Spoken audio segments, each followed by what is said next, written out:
Eu vou dar uma resumida aí, uma voltada, para a gente entrar no 4 hoje novamente. Mesmo que hoje eu possa eu preciso voltar um pouco para a gente poder alinhar as ideias, né?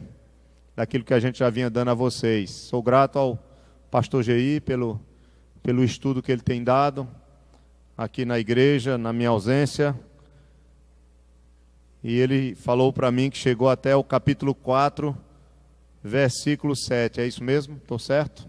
Capítulo 4, verso 7, né? Então hoje eu deveria continuar no verso 8. Pretendo chegar até o verso 11, se assim Deus permitir. Mas eu gostaria de voltar para o verso 15, porque está relacionado. Capítulo 3, na verdade, todo o livro de Gálatas ele é uma unidade.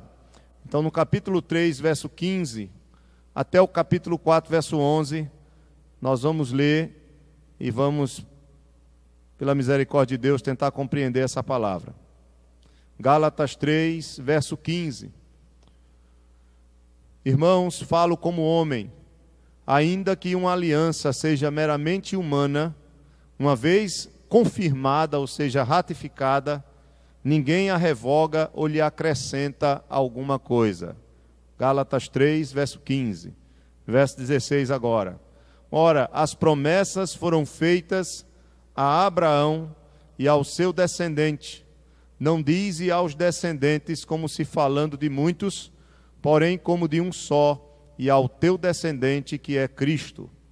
E digo isto, uma aliança já anteriormente confirmada por Deus, a lei que veio 430 anos depois, não a pode invalidar. Em algumas Bíblias vai vir abrogar, de forma que venha a desfazer a promessa.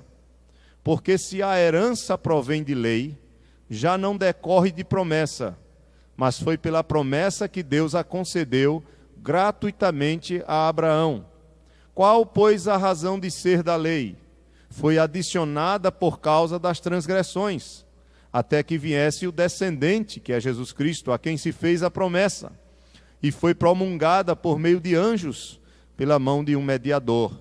Ora, o mediador não é de um, mas Deus é um. É porventura a lei contrária às promessas de Deus? De modo nenhum, porque se fosse promulgada uma lei que pudesse dar vida, a justiça na verdade seria procedente da lei. Mas a Escritura encerrou tudo sob o pecado, para que mediante a fé em Jesus Cristo fosse a promessa concedida aos que creem. Continue a leitura, verso 23. Mas antes que viesse a fé, estávamos sob a tutela da lei, e nela encerrados para essa fé que de futuro haveria de revelar-se. De maneira que a lei nos serviu de aio, ou seja, de tutor, para nos conduzir a Cristo, a fim de que fôssemos justificados por fé. Mas tendo vindo a fé, já não permanecemos subordinados ao aio, ou seja, ao tutor, ao pedagogo, pois todos vós sois filhos de Deus mediante a fé em Cristo Jesus. Porque todos quantos fostes batizados em Cristo, de Cristo vos revestistes. Dessarte não pode haver judeu, nem grego, nem escravo, nem liberto, nem homem, nem mulher, porque todos vós sois um em Cristo Jesus. E se sois de Cristo, também sois descendentes de Abraão e herdeiros segundo a promessa. Digo, pois, que durante o tempo em que o herdeiro é menor, em nada difere de escravo, posto que é ele senhor de tudo, mas está sob tutores e curadores até ao tempo predeterminado pelo Pai. Assim também nós, quando éramos menores, estávamos servilmente sujeitos aos rudimentos do mundo.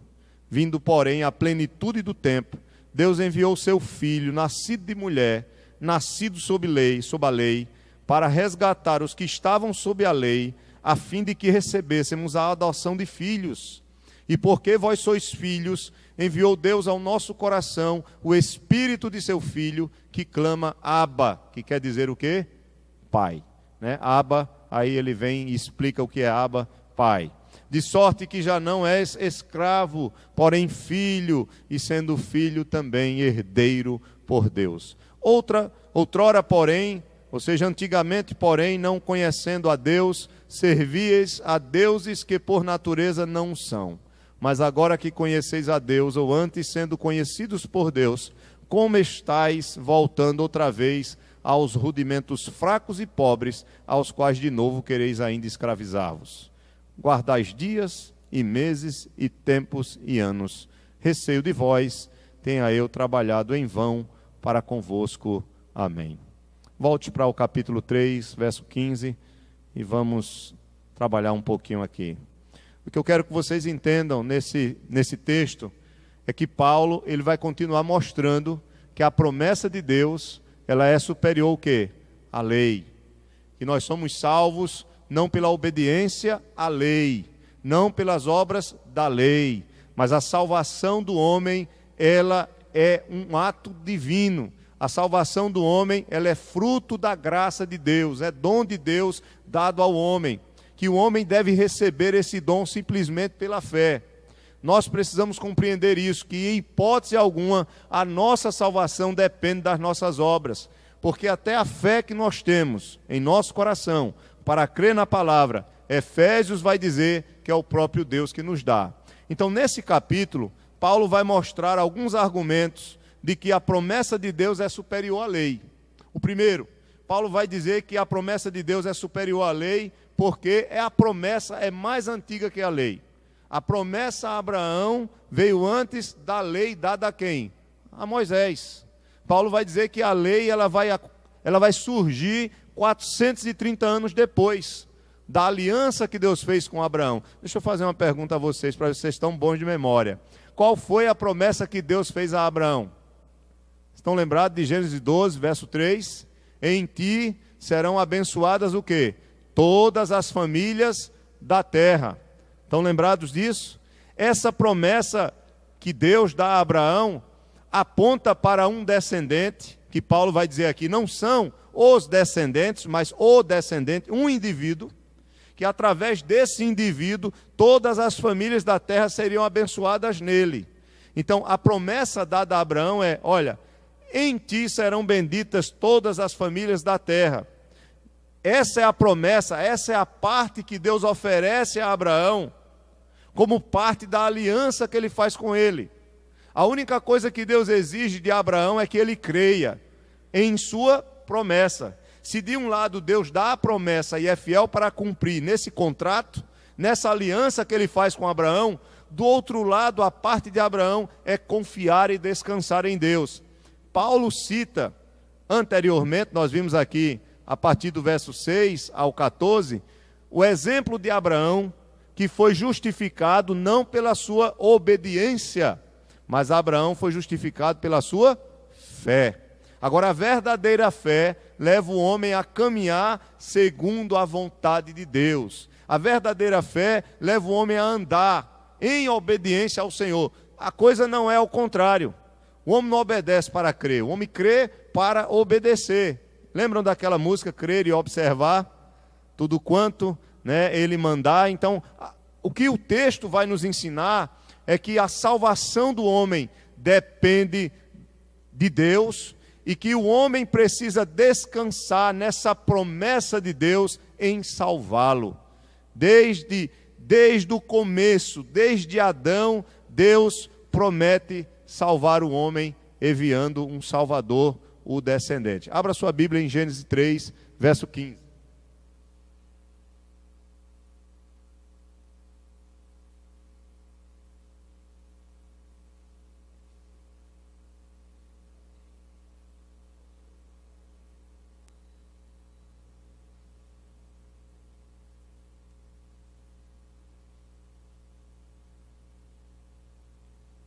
Gênesis 3,15. O que é que diz aí?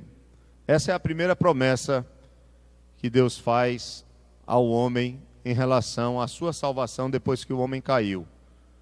Gênesis 3,15. Alguém pode ler?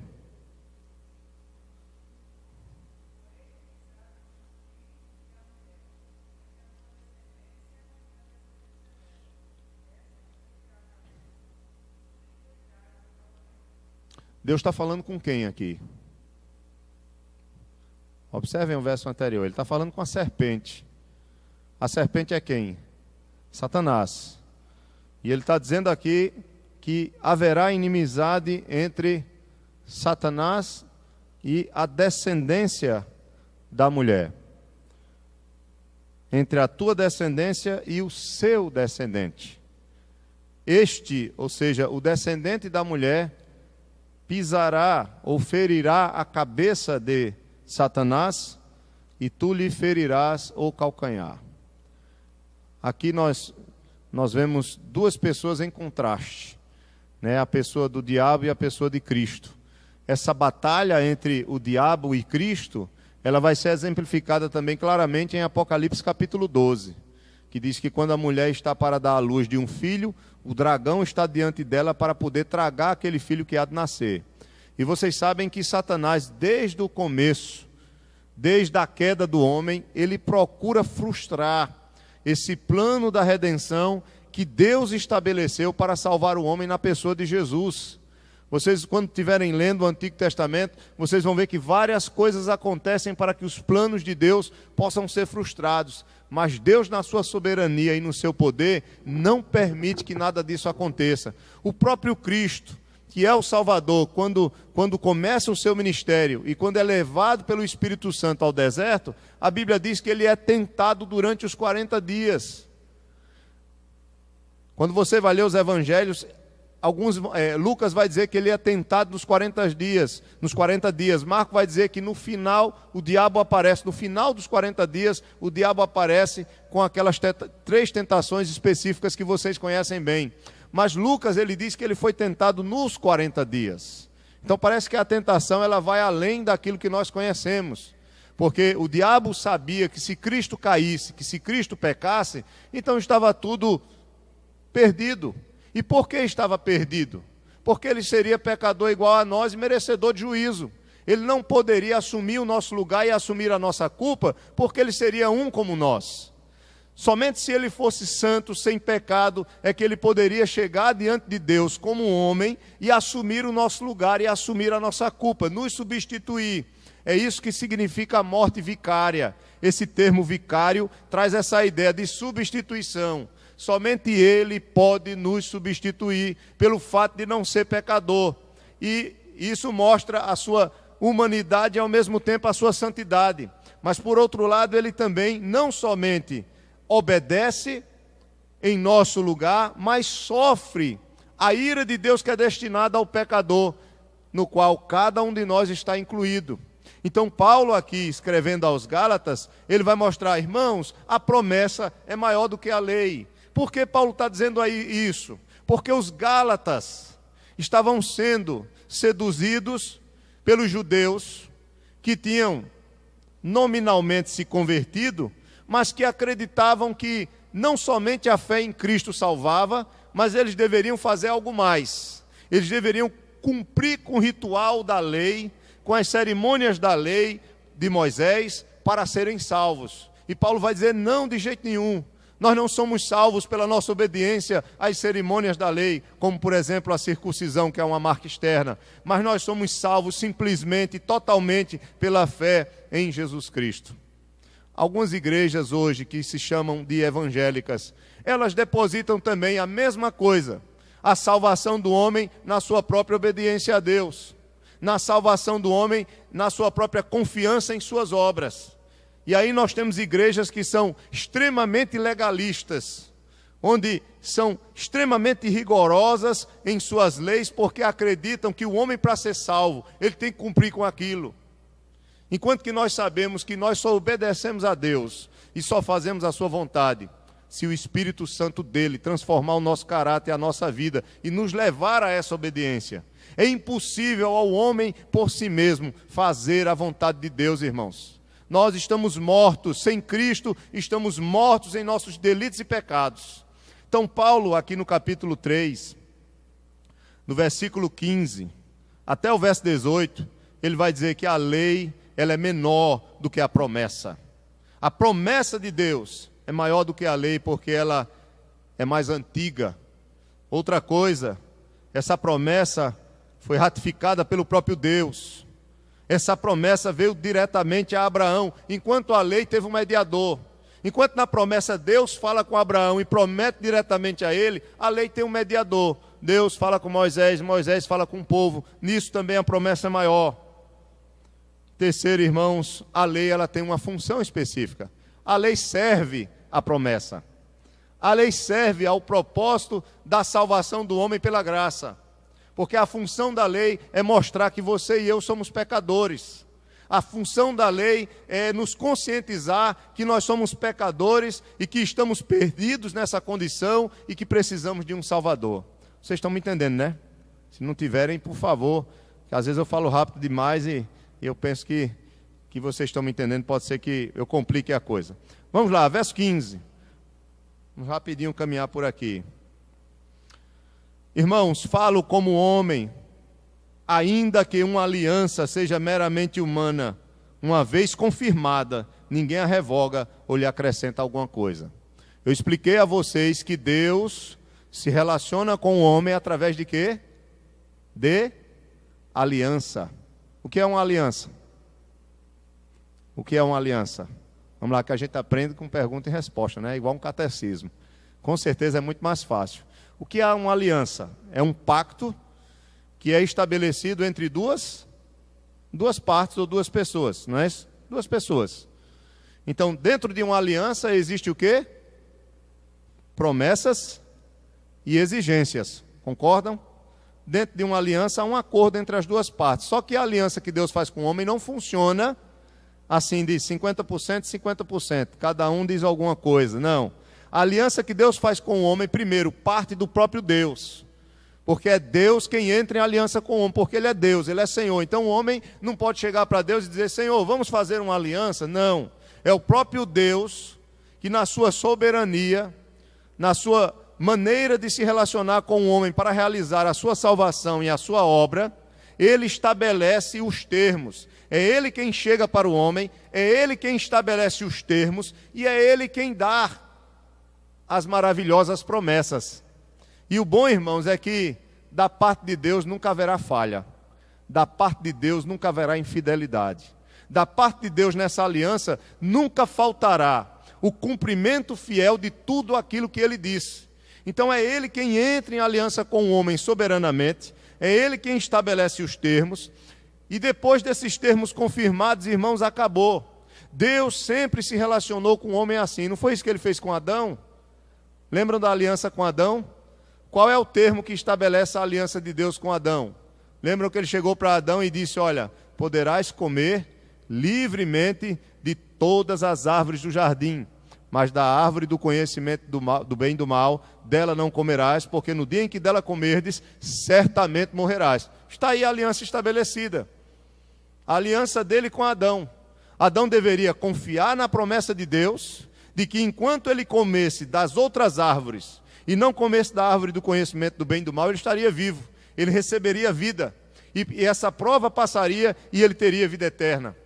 Mas no dia em que ele desobedecesse, ou quebrasse essa aliança, essa comunhão, pela desobediência à ordem de Deus de não comer da árvore do conhecimento do bem e do mal, ele sofreria a sanção da aliança, a consequência do seu pecado, que era a morte. O salário do pecado é a morte. Infelizmente, Adão caiu, mas felizmente que tudo não se perdeu, porque o nosso Deus, dentro do seu plano eterno, Ele já tinha dado essa abertura para essa queda, mas ao mesmo tempo Ele também já tinha determinado salvar o homem caído e o homem pecador através de Jesus Cristo. Porque antes da aliança de Deus com Adão, já tinha havido uma aliança do Pai com o próprio Filho, e o Filho já tinha se tornado nosso fiador para pagar por nós, para que através dele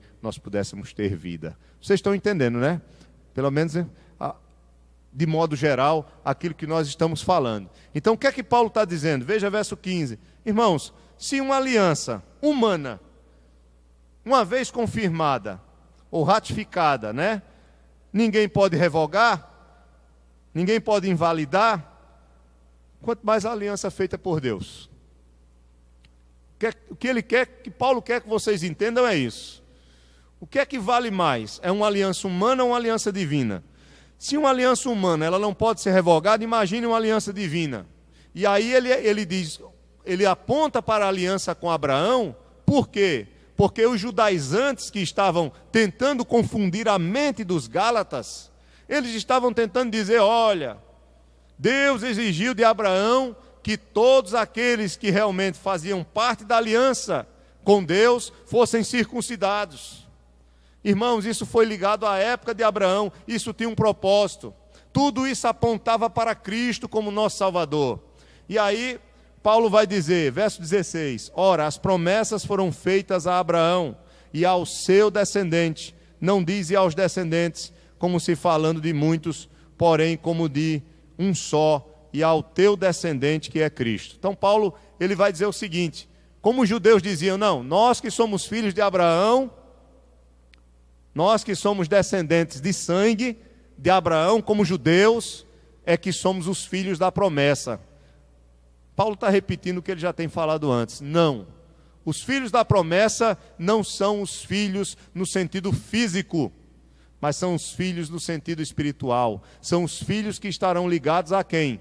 Ele diz, não são os descendentes. A promessa não são aos descendentes físicos, mas a promessa aponta para o descendente, que é Cristo. E todos que estiverem ligados a Cristo são os descendentes espirituais de Abraão. É isso que Paulo quer que nós entendamos aqui no verso 16. Então, a promessa feita a Abraão, que anuncia Jesus Cristo como aquele que viria, e que através dele as bênçãos alcançaria todos os povos, essa promessa ela não pode ser jamais invalidada. E todos aqueles que estiverem ligados, todos os povos que estiverem unidos a Cristo, como nós estamos hoje, são os verdadeiros filhos de Abraão, são os que descendem de Abraão, não pelo sangue, não pela carne, mas pela fé, porque andam nas mesmas pisadas que Abraão andou. Verso 17, para a gente caminhar. Estou chovendo no molhado para vocês.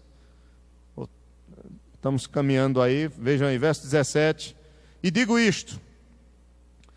Veja que o que Paulo está dizendo é que a aliança de Deus, que contém a promessa de salvação por um descendente que é Jesus Cristo, ela é superior à lei. E aí no verso 17 ele diz, e digo isto, uma aliança já anteriormente confirmada, que foi a aliança de Deus com Abraão, confirmada por Deus. A lei que veio 430 anos depois, não a pode invalidar, de forma que venha a desfazer a promessa. Algumas pessoas acham que a salvação no Antigo Testamento é pela obediência à lei, ainda hoje. Há muitas igrejas que acham que a salvação é pela obediência à lei. A lei moral e a lei até mesmo cerimonial do Antigo Testamento. O que Paulo vai dizer aqui, irmãos, é que é impossível ao homem ser salvo pela obediência à lei. Não é porque a lei é falha, não. A lei é perfeita. Não há nenhum erro na lei. A lei é santa. A lei é pura. O problema está em nós. O problema está em nós que somos incapazes de obedecer essa lei. Já falamos isso várias vezes para vocês. Eu não vou aqui repetir. Mas eu não quero que você esqueça disso.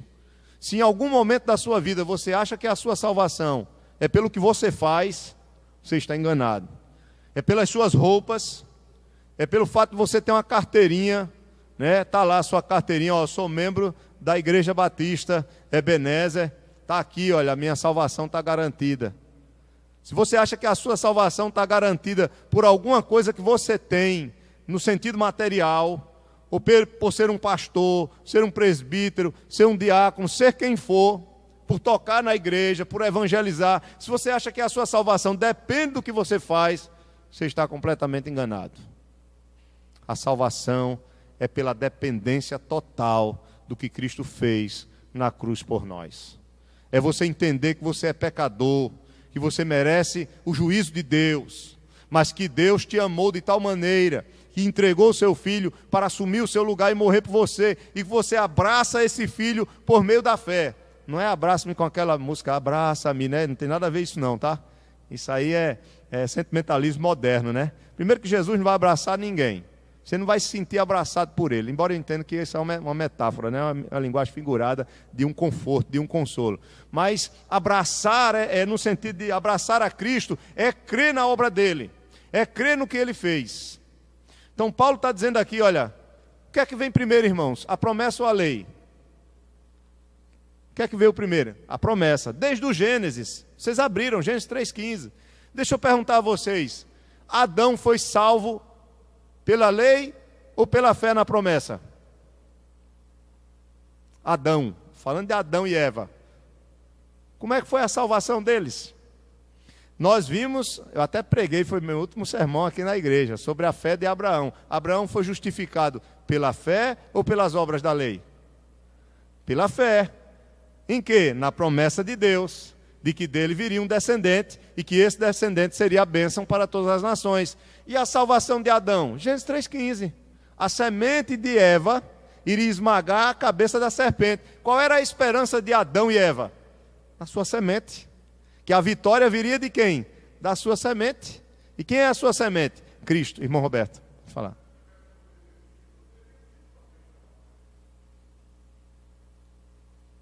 Sem dúvida nenhuma. Ou podemos dizer pela graça, né? Se ele tivesse obedecido e não tivesse caído, a sua salvação também teria sido pela graça. Sim, ele desobedeceu. Ele desobedeceu. Porque, infelizmente, como eu disse, infelizmente isso aconteceu, mas felizmente Deus, na sua soberania, deixou isso acontecer, mas por trás já havia uma salvação determinada para as ovelhas de Cristo, né? Podemos dizer assim. Mas o que eu quero que vocês entendam é que de Abraão, veja, Paulo ele vai usar o argumento. Por que ele usa a figura de Abraão? Porque os judaizantes estavam usando Abraão como a pessoa principal. E Abraão é o pai do povo judeu. Porque o povo judeu vem como seu pai, como pai da nação. A nação começa com Abraão. A nação judaica, embora a herança sanguínea venha lá de Noé, todos nós vimos de quem? De Noé. Noé teve 3 filhos, Sem, Cam e Jafé. Nós todos estamos ligados a quem? A Noé, a um desses filhos. Mas os judeus especificamente estão ligados a Sem. É por isso que eles são semitas. Então eles estão ligados a essa descendência. Você vai ver que não é a Cam, não é a Jafé, mas é a Sem. É de Sem que vai vir a linhagem, onde vai vir Abraão, e Deus entra em aliança com Abraão, e Abraão, o seu filho Isaque e o seu neto Jacó passam a ser os patriarcas ou os pais do povo judeu. Então eles se diziam com a boca cheia de orgulho, nós somos filhos de quem? De Abraão. Só que Paulo vai dizer, o que é que isso significa? João Batista vai dizer, olha, Deus pode fazer dessas pedras filhos a Abraão. Deus não está nem aí se vocês são filhos de Abraão pelo sangue. Porque o que interessa é que os filhos de Abraão andem como Abraão andou. E como foi que Abraão andou? Pela fé. Em quê? Nas promessas de seu Deus, que é o mesmo Deus do seu povo. É assim que nós somos salvos, que nós somos justificados. Nunca pelas obras, mas pela fé. Agora, nós vamos entender que a verdadeira fé faz com que nós pratiquemos o quê? O que é reto, o que é justo. Por quê? Porque somos bonzinhos? Não, porque junto com a promessa da salvação está a promessa do Espírito Santo, que vai habitar em nós e transformar a nossa vida. Junto com a promessa da salvação está a adoção que Deus vai fazer, a adoção de filhos. E aí nós vamos ver o que é que isso realiza em nós. Então, eu não vou mexer nessa área porque é um pouco complexa, mas em alguns textos, por exemplo, em Êxodo 12:40, se você quiser abrir, você abre, mas em Êxodo 12:40 diz que foi 430 anos que o povo de Israel ficou escravizado no Egito. Mas se você for ler Gênesis 15, verso 13, ou em Atos capítulo 7, verso 6, vai dizer que o povo de Israel ficou 400 anos, e não 430. E aí você vai dizer, e aí, a Bíblia tem erros? Foi 430 ou foi 400 anos? Não, é comum entre os judeus sempre usar um número inteiro, um número completo. Eles não se preocupam muito em ser detalhados como os historiadores de hoje. Então, 430 ou 400 anos dá no mesmo. Os judeus, eles costumavam a usar esse número redondo de 400, mas o texto de Êxodo vai ser mais exato e vai dizer que foram 430 anos. Vamos complicar um pouquinho mais, para vocês acordarem. Abra a Bíblia de vocês, por favor, em Gênesis 12, verso 4. Vamos lá. Deixe marcado aí em Gálatas 3.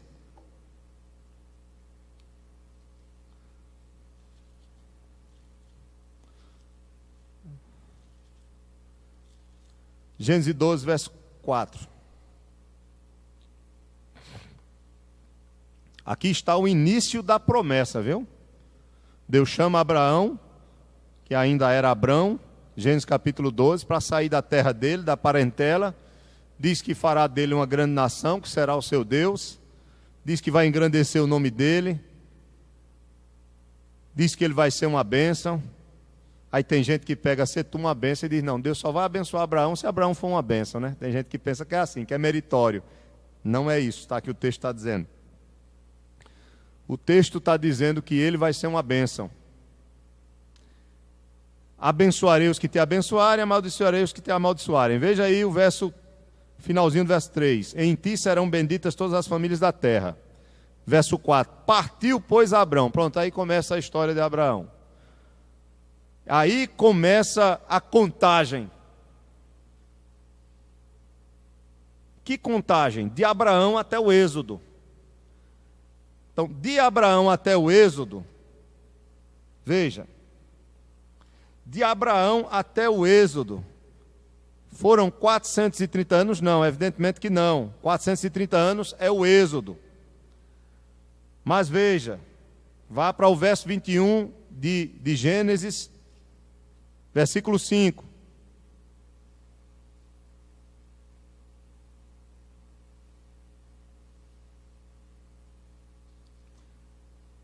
Eu vou fazer só esse resumo para melhorar a situação. Verso 5. Tinha Abraão 100 anos quando lhe nasceu Isaque, seu filho. Vá para o 25, 26. 25, 26, para a gente fechar Gênesis no 47, perdão. 25, 26. Depois nasceu o irmão, segurava a mão, o calcanhar de Esaú, por isso lhe chamaram Jacó. Era Isaque de 60 anos quando Rebeca lhes deu a luz. Agora vamos para o verso 47 de Gênesis, capítulo 47, perdão. Capítulo 47. E aí eu vou dizer onde eu quero chegar. Capítulo 47 de Gênesis, veja o verso 9.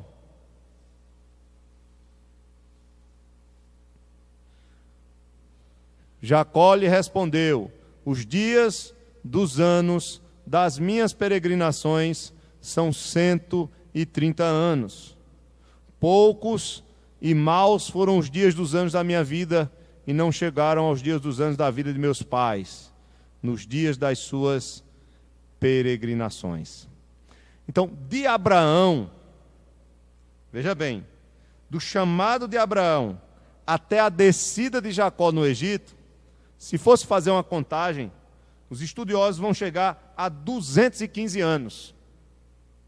Então, se você, preste bem atenção, se você somar 215 com 430, veja, eles passaram quanto tempo escravos no Egito?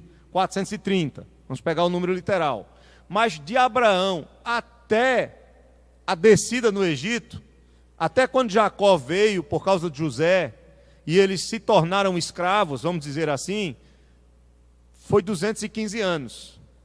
Então, de 215 mais 430, que eles ficaram escravos, então de Abraão até o Êxodo, até a saída do Egito, daria quanto? 645. Não é verdade? Daria 645. Mas o que é que Paulo diz lá em Gálatas? que de Abraão até o Êxodo passaram quantos anos? 430. E agora? Vocês estão entendendo? Não? Entenderam? Veja, do chamado de Abraão até seu filho Jacó chegar no Egito e eles se tornarem escravos, começar a escravidão, ou até antes, 215 anos.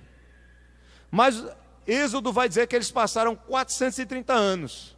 E Paulo, usando o texto de Êxodo, vai dizer que de Abraão até o Êxodo, então ele vai somar tudo, ele vai juntar tudo e vai dizer, olha, foi 430. Quem errou? Foi Paulo? Qual é a resposta que nós podemos dar? Porque de Abraão até o Êxodo não são 430 anos.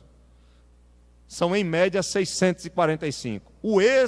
A escravidão durou 430. Mas de Abraão até o Êxodo, até a saída da escravidão, dá mais de 600 anos.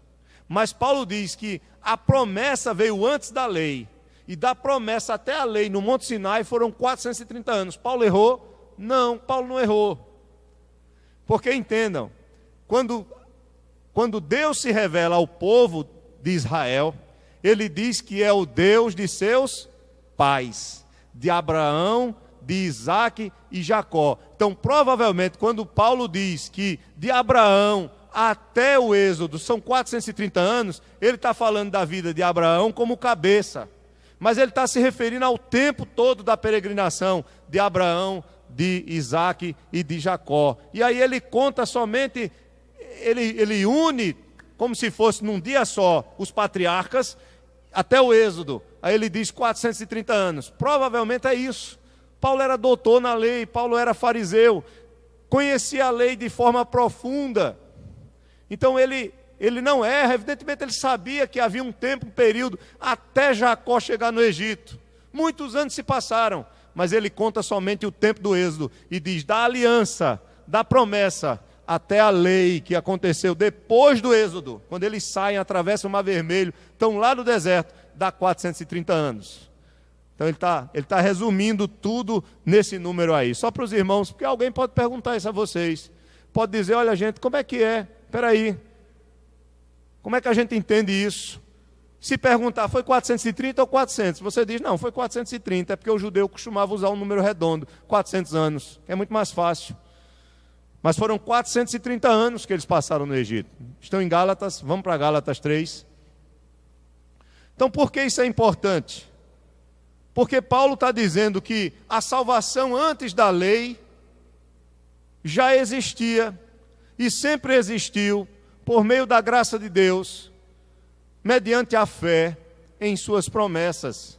A salvação nunca foi pela lei, irmãos. Ninguém nunca foi salvo pela lei. Se alguém pudesse ser salvo pela lei, Jesus Cristo não teria vindo. Como ele diz anteriormente, se nós fôssemos salvos pelas obras da lei, Jesus Cristo teria morrido em vão. Gálatas 3, verso 18. Porque se a herança provém de lei, já não decorre de promessa, mas foi pela promessa que Deus a concedeu gratuitamente a Abraão. Veja, Paulo vai usar a figura da herança. Qual é a herança que é alcançada por obras? Herança é herança. Se meu pai deixar uma herança para mim, quem é que conquistou? Foi eu que conquistei a herança pelo meu trabalho? Não. A herança que é dada pelos meus pais é fruto do trabalho deles. Eu sou apenas aquele que não fez nada, vamos dizer assim, que recebe de mão beijada essa bênção, essa herança. Paulo usa, irmãos, a salvação, ele usa o termo herança para a salvação. E ele diz aqui no verso 18, a herança, se a herança provém da lei, já não decorre de promessa, ou seja, se a salvação provém da obediência à lei, já não decorre de promessa, mas foi pela promessa que Deus a concedeu gratuitamente, veja, gratuitamente a Abraão. A salvação é um dom de Deus e não mérito humano. Uma herança é gratuitamente concedida e não ganha pela conquista. Herança é herança, irmãos. É isso que ele está querendo dizer aqui. Ele continua, verso 19. Qual, pois, a razão de ser da lei? Qual é a utilidade da lei? Por que a lei veio então? E aí ele responde, ela foi adicionada por causa das transgressões, nossos pecados, até que viesse quem? O descendente, olha, que tinha sido prometido a Abraão, Jesus Cristo. Ele já falou no verso 16 que o descendente é Cristo, a quem se fez a promessa, e foi promulgada por meio de anjos pela mão de um mediador. Então é outra razão para Paulo mostrar que a promessa é superior à lei. Ele vai dizer, primeiro, que a promessa não pode ser invalidada, porque foi Deus quem fez. Ele vai dizer que a promessa é mais antiga do que a lei, ela veio antes da lei, e todos aqueles que viveram antes eram salvos, mas salvos sempre pela fé. Então a lei, ela não salva ninguém. E aí vai surgir, evidentemente, aquela pergunta, então por que a lei veio? Qual é a função da lei? Se eu não sou salvo pela lei de Deus, pelos 10 mandamentos, e por aqueles tantos outros mandamentos que existem lá, em Levítico, em outros livros da lei, nos 5 livros da lei, então como é que eu sou salvo? Essa é a pergunta que Paulo mesmo responde. Ele diz que a função da lei não é salvar o homem. Pelo contrário, a função da lei é conscientizar o homem das suas próprias transgressões. Abra sua Bíblia, deixa marcado aí Gálatas, Romanos 7:7. Romanos capítulo 7, verso 7. Fiquem à vontade para perguntar, viu, irmãos? Estamos num estudo, né? Eu acho que não vai dar tempo da gente ver o 4. Romanos 7:7. Alguém pode ler?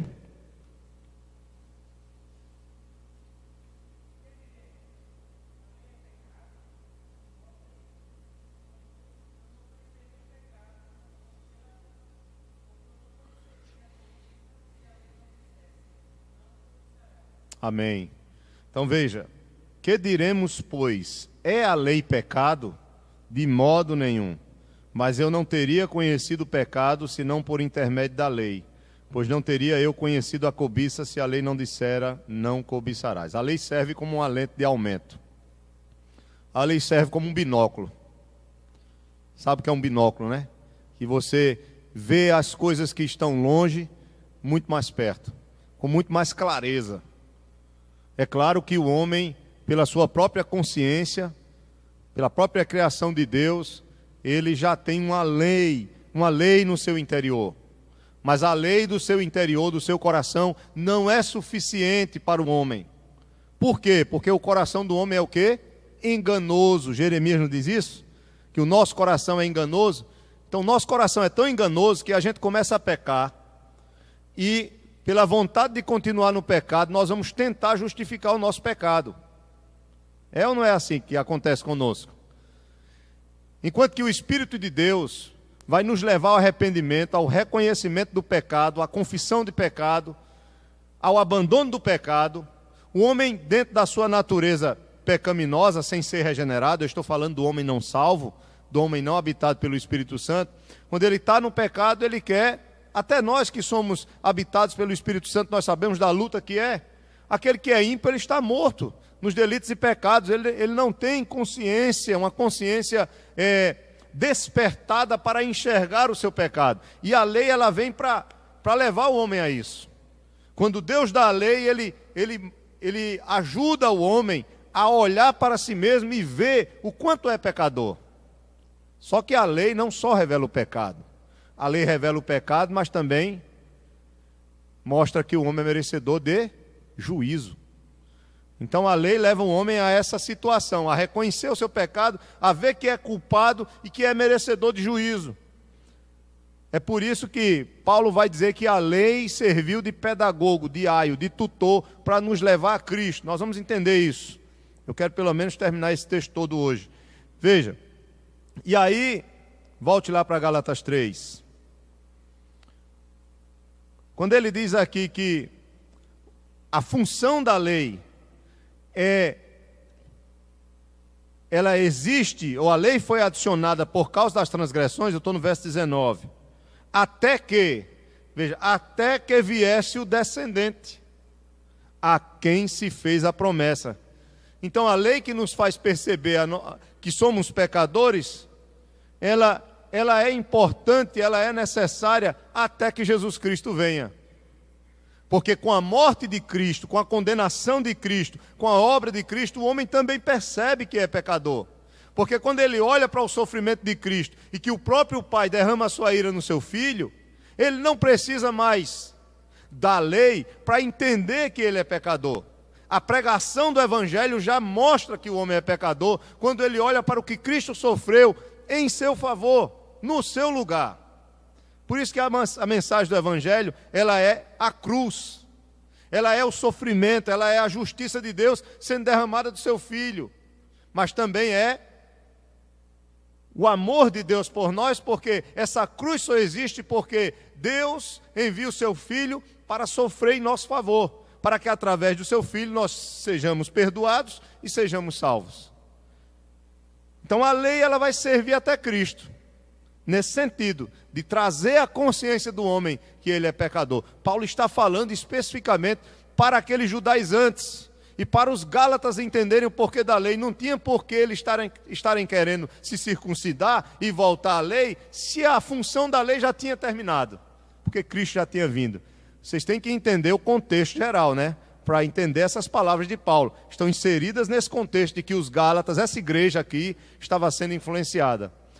Já pensou se chegasse um pregador aqui e dissesse: irmãos da Igreja Batista Ebenezer, para vocês serem salvos, vocês vão ter agora que celebrar a festa dos tabernáculos, e a festa da Páscoa, e a festa do Pentecostes, porque está escrito lá no Antigo Testamento que o povo de Deus não pode esquecer essas festas. E aí? Eu estou usando esse exemplo bem bobo aqui, mas há tantas outras coisas em tantos lugares que as pessoas estão presas e escravizadas a um legalismo.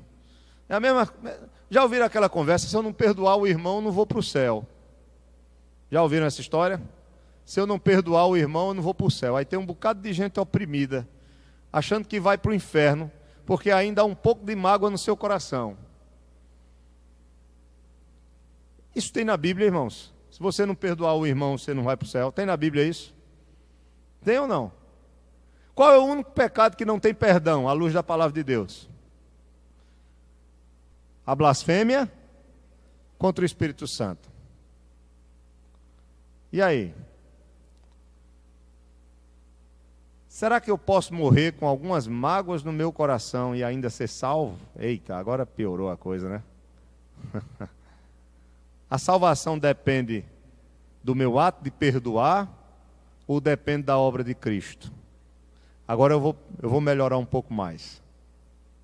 O verdadeiro crente, o verdadeiro salvo, por mais difícil que seja, por mais lento que seja a obra do Espírito Santo na vida dele ou na vida dela, se ele realmente tem uma aliança com Deus,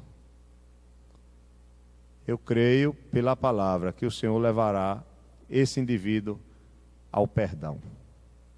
Vocês estão entendendo, né? Como assim?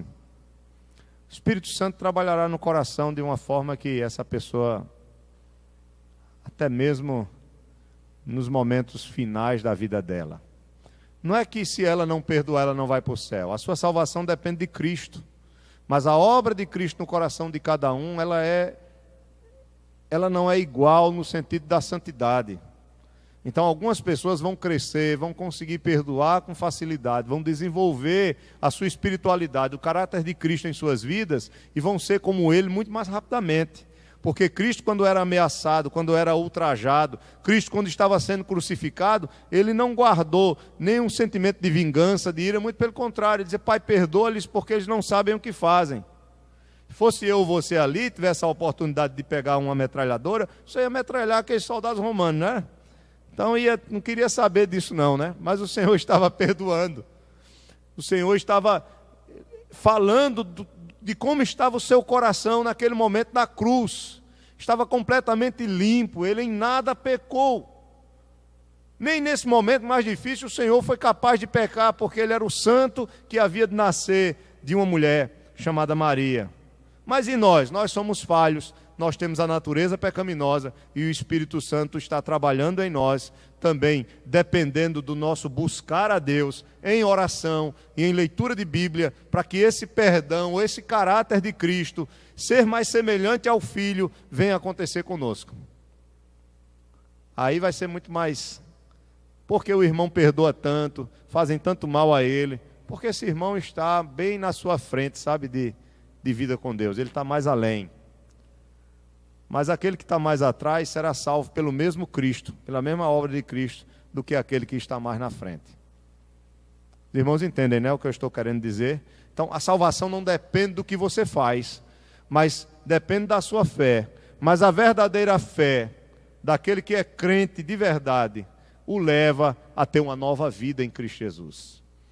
Verso 20, ele diz: ora, o mediador não é de um, mas Deus é um. Eu não vou falar dos anjos, porque em lugar nenhum da Bíblia mostra anjos intermediando a questão da lei. Somente aqui é que Paulo fala em anjos intermediando. Então, alguns acham que por causa dessa palavra de Paulo, Deus provavelmente pode ter, não estou dizendo que foi assim, isso é um assunto polêmico, não vou entrar nisso, Deus pode ter dado a lei a Moisés, através também da mediação de anjos. Mas o mediador entre Deus e o povo foi quem? Foi Moisés. Enquanto na promessa Deus falou diretamente a Abraão, na lei Deus falou por intermédio de outro homem. Então Paulo diz que até nisso a promessa é maior. Porque no verso 20 ele diz: ora, o mediador não é de um, mas Deus é um. Então alguns entendem que Paulo está dizendo aqui, olha, na lei nós temos três. Nós temos Deus, Moisés e o homem. A promessa é superior, porque na promessa só tem Deus e o homem, frente a frente, coração para coração.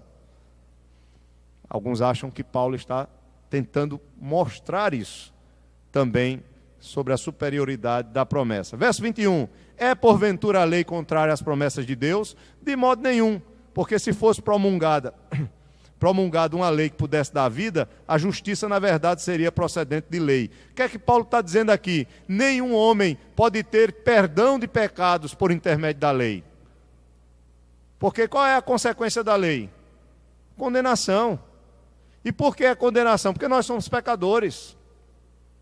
Se a lei revela que nós somos pecadores e nos traz uma consciência maior do que isso, qual é a consequência para quem está debaixo da lei? Juízo. Não é verdade? A lei não tem essa capacidade de lhe perdoar. Por isso que ele diz aqui: é porventura a lei contrária às promessas de Deus? De modo nenhum. Mas ele diz: se fosse promulgada uma lei que pudesse dar vida, a justiça na verdade seria procedente da lei. Se nós pudéssemos receber a vida eterna mediante a obediência da lei, estava ótimo. Jesus Cristo não tinha vindo, cada um fazia a sua parte e acabou. Mas Tiago diz que se nós falharmos, Tiago capítulo 2, verso 10, diz que se nós falharmos em um só dos mandamentos, nós já somos o quê? Culpados de todos. Lembra que Jesus disse: não adulterarás? Eu porém vos digo, aquele que olhar para uma mulher e cobiçar no seu coração sexualmente, já adultera. Deixa eu resumir a lei: amar a Deus acima de todas, de todo o teu coração, de toda a tua força, com todo o teu entendimento. Amar ao próximo como a ti mesmo. Quem aqui consegue fazer isso? Não levanta a mão não, pelo amor de Deus, viu? Ninguém consegue fazer isso. Você ama a Deus de todo o seu coração? Ah, é? Olhe para o seu dia. Deus foi a prioridade no seu dia. Tudo que você fez foi para Ele, para a glória dEle, tudo mesmo. Até o copo d'água que você bebeu. Irmãos, muitas vezes a gente esquece até de agradecer ao Senhor pelo alimento que nós comemos. Nós começamos o dia já pensando no que a gente tem que fazer. Esquecemos muitas vezes de dobrar nossos joelhos e agradecer a Deus pela noite que tivemos de sono. Pelo café que nós vamos iniciar. Por estar com saúde naquele dia para trabalhar, por podermos respirar. Quem disse que nós amamos a Deus acima de todas as coisas, de todo o nosso coração? Nós não somos salvos por amarmos a Deus. Porque nós só somos capazes de amar a Deus se o Espírito Santo derramar esse amor em nosso coração. Porque a nossa natureza nos leva para longe de Deus. Nós odiamos as coisas de Deus.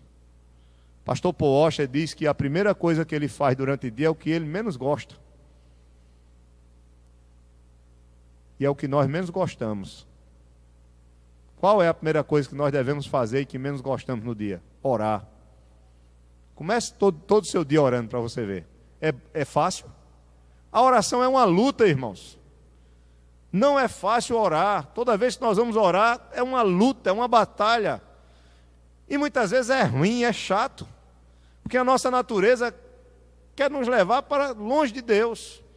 Quando você se ajoelha, vem na mente, ó o menino, ó a roupa para lavar, ó a comida, olha, vai ter que fazer aquilo, olha, o tempo está passando. Vamos lá, tem que estudar para a prova, né? Vai orar para quê? Ó o esposo, tem que cuidar das coisas do esposo, que ele vai sair para trabalhar. Olha, aparece tanta coisa, você começa a orar, os pensamentos vagueiam. É uma série de coisas, dá preguiça. O joelho dói, você não consegue se ajoelhar, vai ficar sentado, cochila. É uma luta para você orar. Aí diz, não, eu vou orar deitado mesmo, daqui a pouco você está dormindo de novo, não sabe nem o que estava falando. Ainda bem que Deus vê tudo isso, né? Eu estou falando de quem? De mim. E eu sei que vocês não são diferentes. Eu sei que vocês, não, pastor, olha só meu joelho, eu oro, é a coisa que eu mais gosto é orar. Já está mentindo, já está pecando. Gosta nada? Que a nossa natureza pecaminosa não quer que a gente ore. Agora chama para assistir o filme.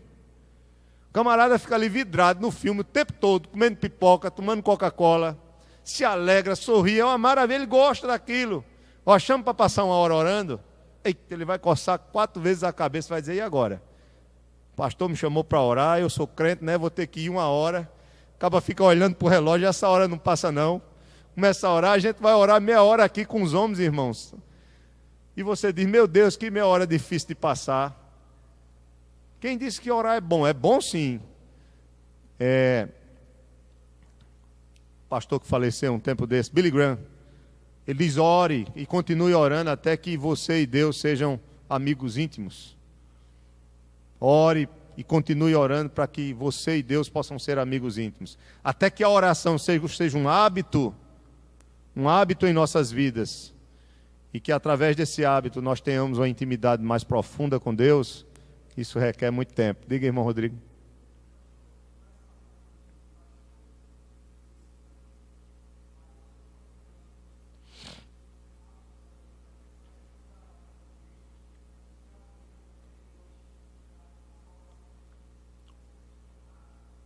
Pode. Pode. Essa parte do suicídio é bem complexa, né? Há uma onda aí de pastores se suicidando.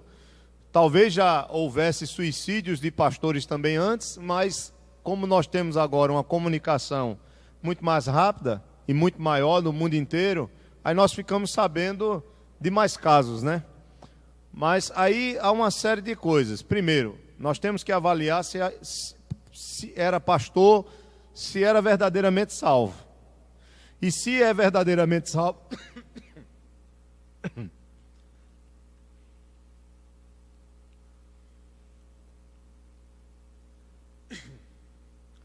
A voz afinou agora. Deixa eu respirar. Se era salvo, então, sabe aquela... Quando falha a voz e não tem mais... Isso é bom cantando, né?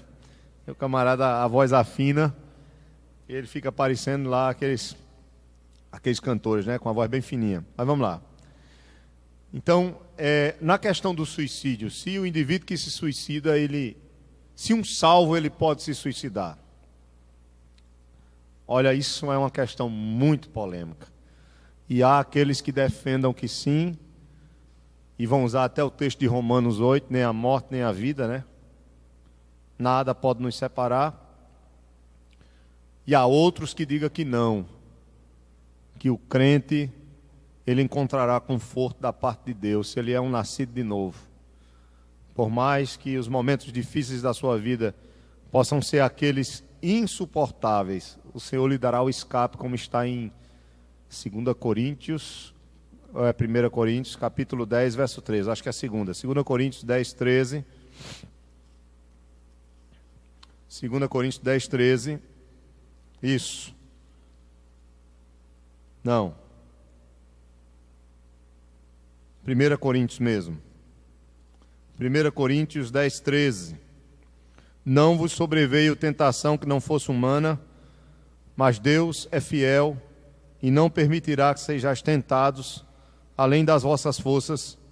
Pelo contrário, juntamente com a tentação vos proverá livramento, de sorte que a possais suportar. A palavra tentação e tribulação é a mesma no grego.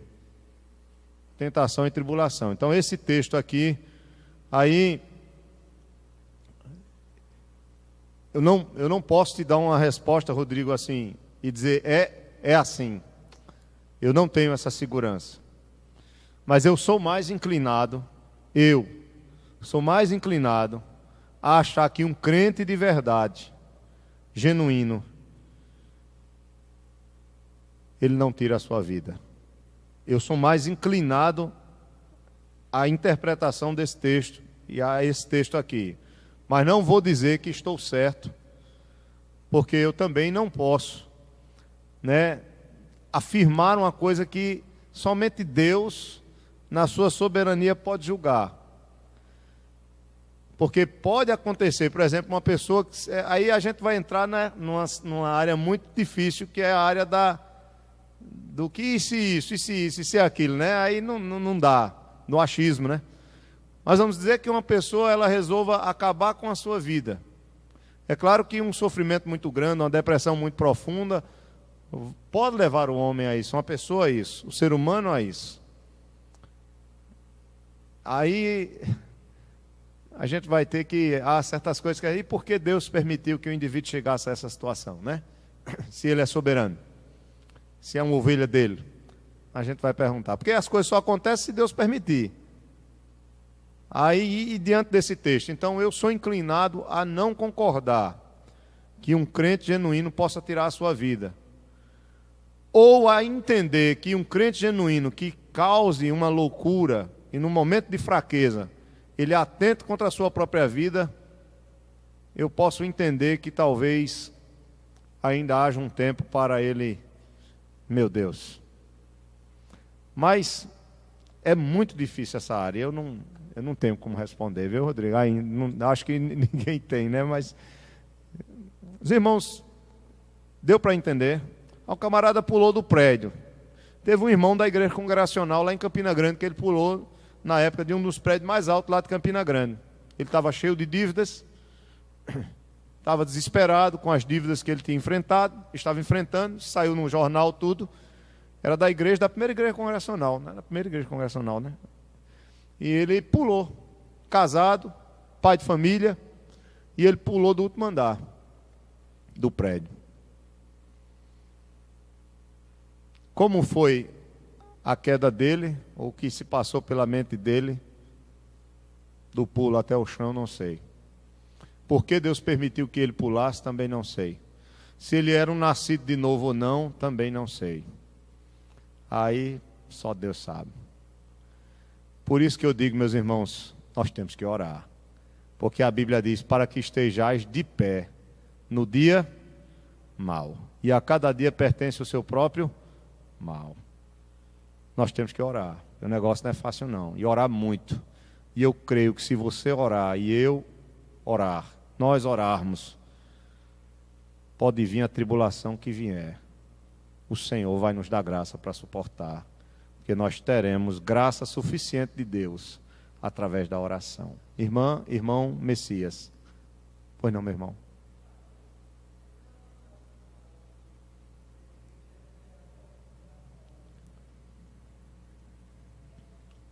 Aquela mensagem, na verdade, ele está dizendo o seguinte, ele está escrevendo em Apocalipse, aquele que perseverar até o fim será salvo.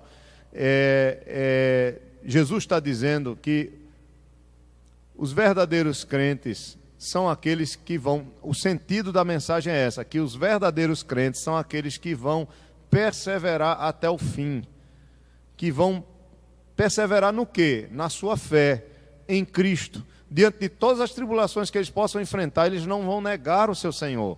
Eles vão perseverar nessa fé até o fim da vida deles. Esses aí são os salvos. Esses aí são os que são salvos. Eles não negam o Senhor em hipótese alguma. eles vão até o fim. É um texto interessante também. Tá? Mas vamos lá para Gálatas, para a gente encerrar, que eu acabei. Mas obrigado, irmãos. Verso 22. Mas a Escritura encerrou tudo sobre o pecado, para que mediante a fé em Jesus Cristo fosse a promessa concedida aos que creem. Veja o que Paulo está dizendo, olha.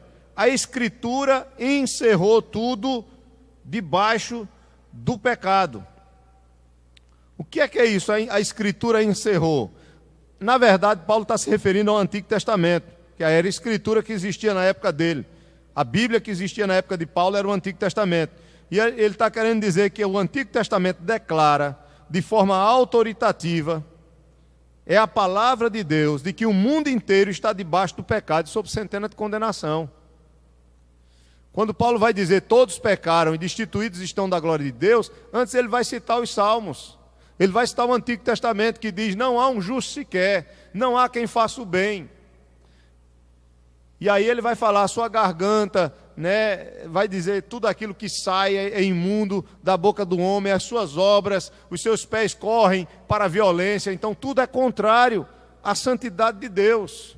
A Bíblia mostra que o homem está debaixo do pecado, é isso que Paulo diz no verso 22. Mas a Escritura encerrou tudo sobre o pecado, ou seja, o homem está debaixo do pecado, para que ele entenda que a sua salvação não é pelas obras, porque ele é pecador, ele não pode obedecer a Deus como deve, mas que a salvação é mediante a fé em Jesus Cristo, e para que a promessa, e essa promessa, por meio de Cristo, fosse concedida aos que creem, aos que estão em Cristo. Eu quero encerrar só lendo verso 23 ao 29, sei que vocês já estão cansados, quando ele diz, mas antes que viesse a fé, estávamos sob a tutela da lei, e nela encerrados para essa fé que de futuro haveria de revelar-se. Que fé é essa?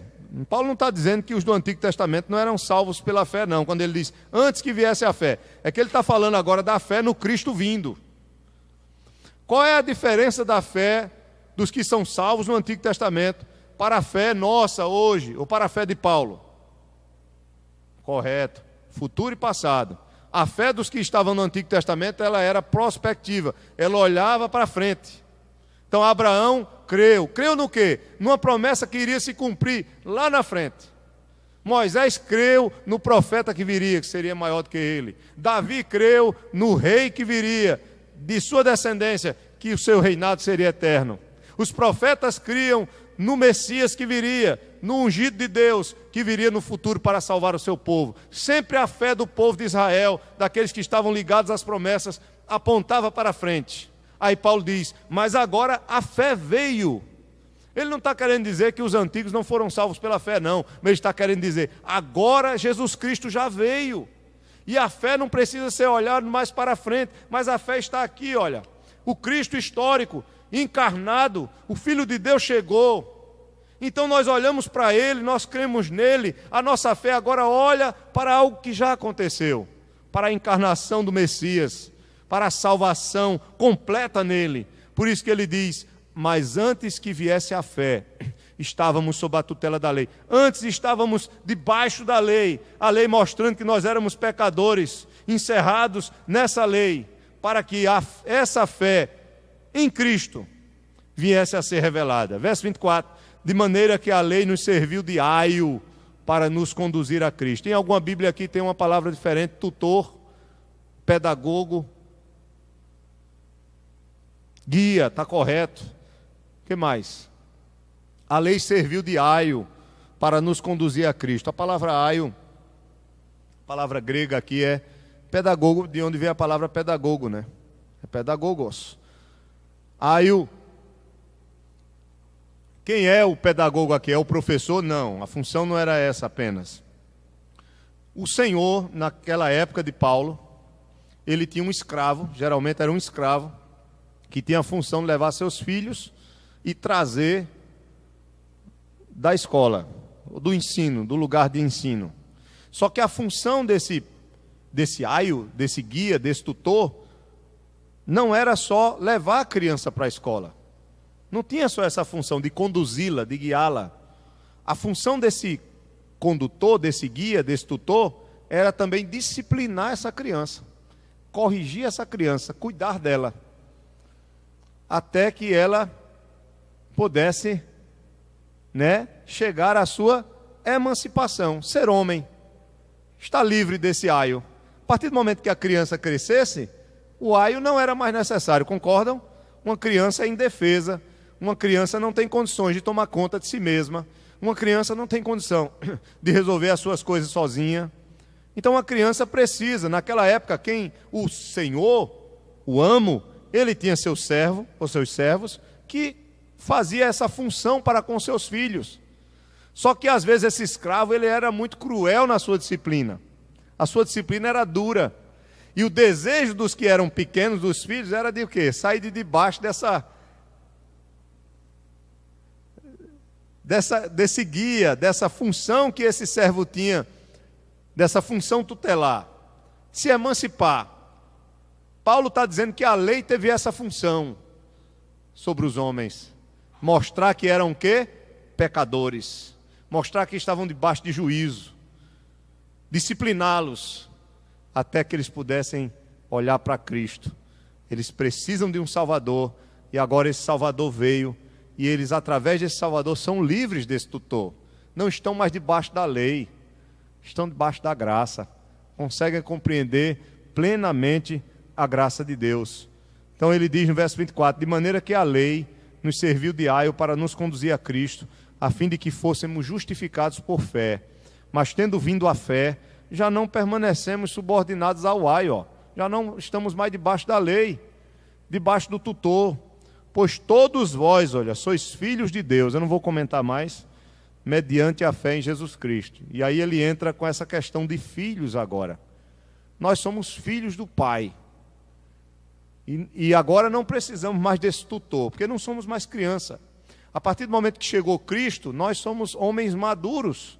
A fé nos dá essa maturidade, porque o Espírito Santo habita em nós, e a gente vai falar isso na próxima semana.